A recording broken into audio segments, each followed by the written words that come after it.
Hello and welcome to the Federal. I'm joined by Mr. Harekrishna Deka, former DGP Assam, who is here to shed light on the recent Batadrava violence in which a mob set a police station on fire after an alleged custodial death of a local resident. So, Mr. Deka, to begin with, what would be your reaction to the Nagaon district administration action of raising houses of some of the accused in the attack on the police station?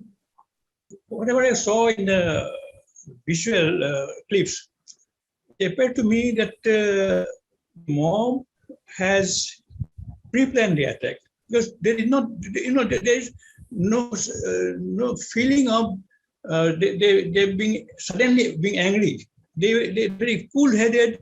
Some of them came. They in one clip showed one policeman being attacked by a few of them. And then in another clip, it was seen that one woman, she came with some petrol or something, some combustible something, and she put the petrol on this bikes. And then another lady, she put the matchbox, and they started burning. So they came pre-planned because this petrol and this matchbox would not appear suddenly. So they had the intention to attack the police station. Maybe they had what was the relationship with the police station, whether it's quite bad from before, I do not know. But it seemed to be pre-planned.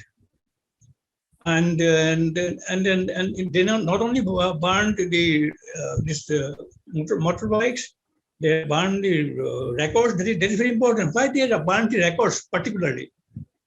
And the policemen appeared to be there very unprepared because they had firearms. And when the person died in their custody, they should have taken some precautions. This crime trap security, they should have organized, or they should have immediately informed their superiors in district headquarters. The district headquarters are not very far. It takes about 40 minutes or so to reach the police station. So they should have done that. But I think there is some failure, there are some lapse on their part also. These people who are the miscreants, they are not ordinary villagers. They were some people who were trying to foment trouble, and they found this opportunity of the custodial death and did this. Actually, that may be because of the wrongdoing by the policeman that I do not know. Maybe sometimes it happens because some criminal is brought to the police station drunk or something, and may have had something suffering from something, and sometimes it happens. Custodial death is not very common, but it happens. Anyway, it happens due to negligence of these people or due to their torture is not clear. This is subject to further inquiry. Next day, this eviction drive was done, and the house of somebody who is supposed to be one of the accused was demolished by government, by district authority. This eviction drive is done by district authority, and there's a question mark on that. Why only after burning up the police station this eviction drive was conducted? I think it has become a pattern everywhere in India, particularly the present dispensation. Immediately after similar incidents, particularly where communal elements are involved, particular religion, people of particular religion are involved, the government started eviction drives. But the mob attack on the police station was triggered by the custodial death of a fish trader, Safiqul Islam. Custodial deaths and extrajudicial killings seem to have become a norm in the past 1 year under the present BJP regime, as the Chief Minister publicly stated that he wanted to convey the message that Assam is a tough state.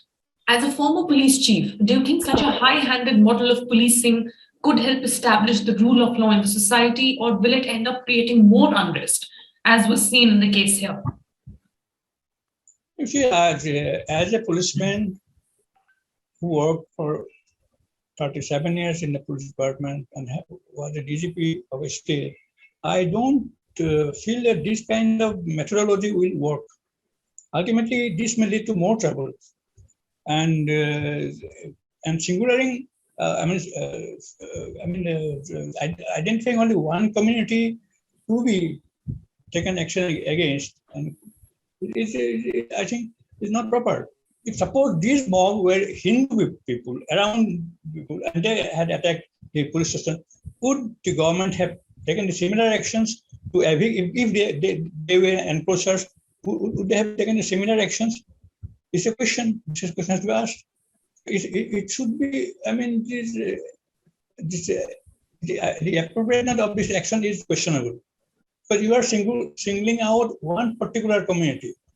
Appropriate action would be to investigate it properly, find out who are the miscreants, whether there is a conspiracy behind it, and then take those people into custody and question them more and find out what is the actual conspiracy. That is more appropriate action. By eviction, is instant justice. You cannot be, cannot be judged.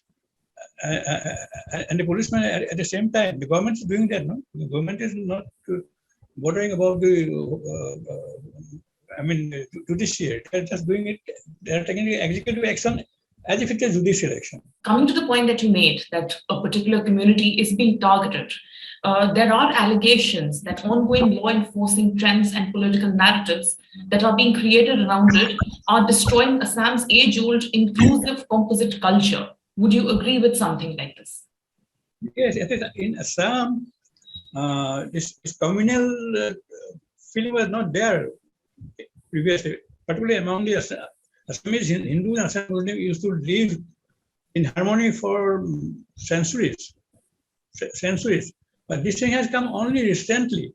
Of course, there was some tension with these Bangladeshi infiltrators. With them, it's a different thing. It is not as they are Muslims. It is because they had infiltrated into Assam illegally, and then there was some tension. But it is not because of any communal reason. It was because of infiltration. But now what is happening is that a community is being targeted. Some are even suggesting that Assam is emulating the UP model of governance. What will be its long-term implication on society? Long-term implication of this? Yes, is it actually true that Assam is emulating the UP model of governance, and what will be its long-term implication on society?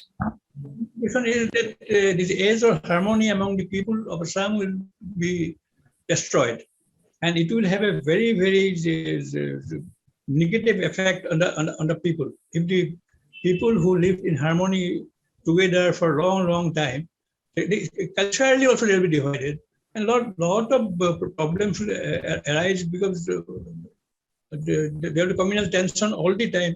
We're not used to communal tension all the time, but now every now and then there will be communal tension. This minority will not sit tight. They may also organize something. One never knows. If you go on, acting against a particular community, they will also try to react strongly. They are waiting only. So it's not a very good thing to do. So my final question to you, Mr. Deka, will be, as a former police chief, what will be your advice to the present government? I don't advise because present government is self-advised. They will not take anybody's advice. So I not any advice, but I will expect that some sane ideas prevail on them, and they think not of the present time, but of the future. Say 20 years hence, what will happen? That kind of long view they take, I think they will realize that this is going to ultimately, this kind of action is going to complicate. Basically, this is being done to reap political dividends on the part of the governments who are involved in it. Do you think they're actually going to be successful? No, you see, at the moment, this Hindu majoritarianism is playing effectively for the ruling party. So for some time, and Hindus are being enamored of this, and that's why majority of Hindus are supporting the BJP this agenda. But if the government fails in economic feel like Sri Lanka is happening. It's something like that happens. It will boomerang on this government. They have, simply using the majoritarian card, they cannot rule the country for good. If they want to survive, to sustain the government, their what should I say, power, they have to ensure that minorities also feel safe in this country. After minorities, maybe minorities, but they are substantial minorities. That has to be understood, and accordingly, they have to be protected. We just cannot just throw them to the wolves and say that they deserve that. They cannot do that. But this is happening now. This is a very matter of serious concern. Thank you, Mr. Harekrishna Deka, for joining us.